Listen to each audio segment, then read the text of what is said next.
So I went to VAT Aware and I searched a flight between Corfu and Amsterdam, and basically I found a route, this one right here. You can use anything such as VAT route or V route, these special softwares, as long as you get this little route here. So now I'm going to go to my route page on the FMC to enter this route. The first point is Tigra. So I'm going to go here and I'm going to type in Tigra.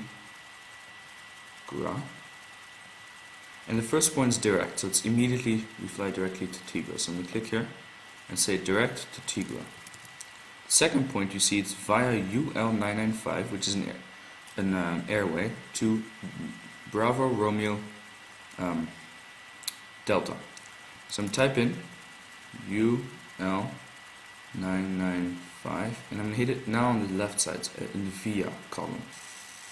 It's going to say, okay, you want to go via UL995 towards something, and I need to say what I want to go towards. So BRD. Hit enter, and there we go. So I'm going to go to my next point. Next point is via UL61. Whoops. If you make a mistake like I did right now, you can hit clear a couple times until the scratch pad is empty. Finished entering my route. And it was a pretty long route, so I had to click next to go on to the next page and continue there. Just a quick information, say I want to delete this part right here. You can simply click delete, delete will show up here, and I click here and it disappears. So once I've entered my route, I'm going to go to my departure arrival button, which is right here. I'm going to go to departure, so I see the airport going from and towards, and I can't select the departure from the airport I'm going to. It makes sense, but I'm going to select the departure from the airport I'm leaving, which is Corfu. And the departure, I'm going to choose the runway, which is 17 at this moment. And the important thing is it says, okay, for example, this one is Kilo Romeo Kilo 1 Alpha towards Kilo Romeo Kilo. So the last fix in this departure procedure is Kilo Romeo Kilo. And it's important that the last point in this fix, in this departure, is the first point we entered into the flight plan. So the first point we entered in the flight plan was Tigra, right here. So I'm going to go to the next page and I see, okay, Tigra. So I can choose 1 Charlie, 1 Delta. I can look at my charts which one. But it's important that I choose the one that enters in Tigra. If you don't do this, the UFMC is going to get a little confused about how to match up the departure route and the actual route. And select this one. It shows up here. And it's going to say, okay, do you want this? See the little yellow warning light? I'm going to hit execute, and it's going to send it to the flight management computer. And on your navigation display, you'll be able to see that the route has been added. So now that I've done my departure, I can also go to arrival and go here, Amsterdam arrival, and choose an arrival thing. Now you see it says approaches and stars, but I'll do this during the flight since this flight's a pretty long flight. Go to init ref right here, and it's going to bring me to my performance init page, and it's important that I enter some good information into here so the UFMC can do some proper VNAV calculations. I'm going to start with my cruising altitude, which is to be entered as an FL for flight level, and then whatever the flight level is, for example 320 on my flight. It's now going to be entered here. Right now it's already calculated my gross weight and my zero fuel weight. I'm going to enter the amount of reserves I want to enter, and so this is you have all your fuel you have on board. A large percentage of that is needed to get to your destination, and also a small percentage, around between 10% of your fuel on board, is just for reserve for safety. So I'm going to say, okay, about 9 kilograms of fuel. So it takes that into account, and then I enter my cost index. Now, the cost index was something that was added to the flight management computer for airlines to save costs.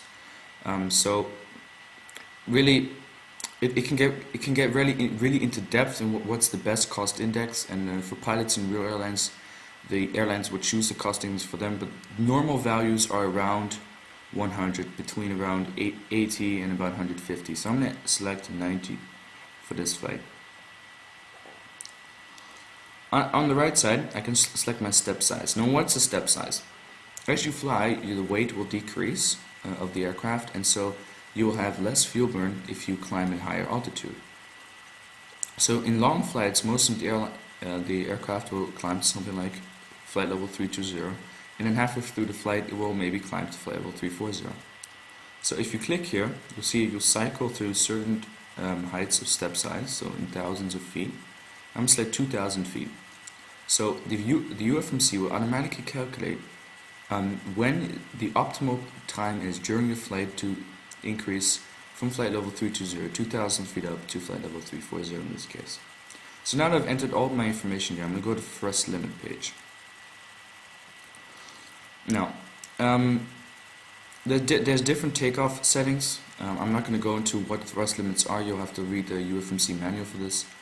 But basically, if you have a long runway, you can select something like takeoff 2 or takeoff 1. If you have a very short runway, you need as much thrust as possible. You want to select takeoff. So at takeoff, you have 97% N1. At takeoff 2, you only have 83%.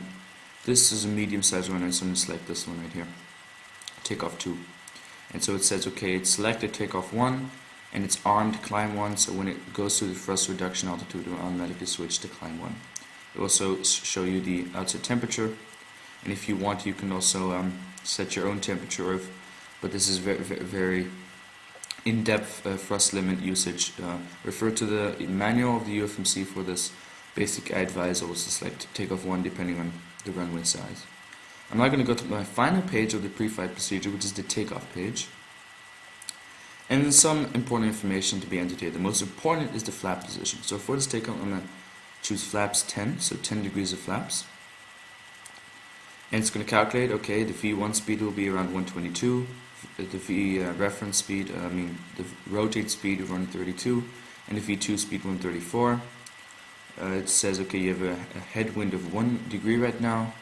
There's no slope at the moment. If it would say, for example, U02 would be up by 2 degrees. Runway conditions is dry at the moment.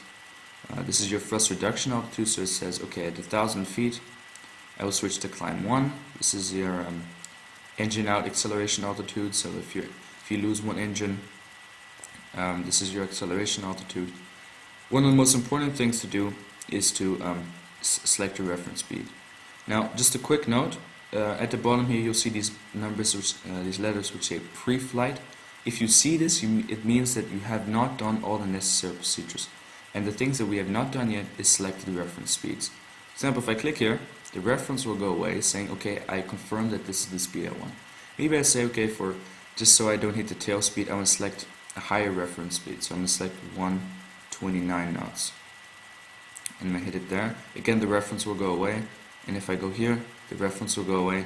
As you see, I've confirmed all of them. The pre-flight will go away. And now I'm finished with my pre-flight procedure. I most times keep it on this page so I can quickly see these numbers. UFMC will automatically give an oral warning, a low guy will say. V1, rotate, V2. But otherwise, this is really all you have to do with the UFMC before flight. You can now start the engines and take off, and after takeoff, make sure you engage LNAV and VNAV. But most of this is really done in the UFMC manual. So I hope you enjoyed the tutorial. I hope you learned a lot from it. But the most important thing is read the UFMC manual. This is just something to help you. The UFMC manual still has a lot more information than this video.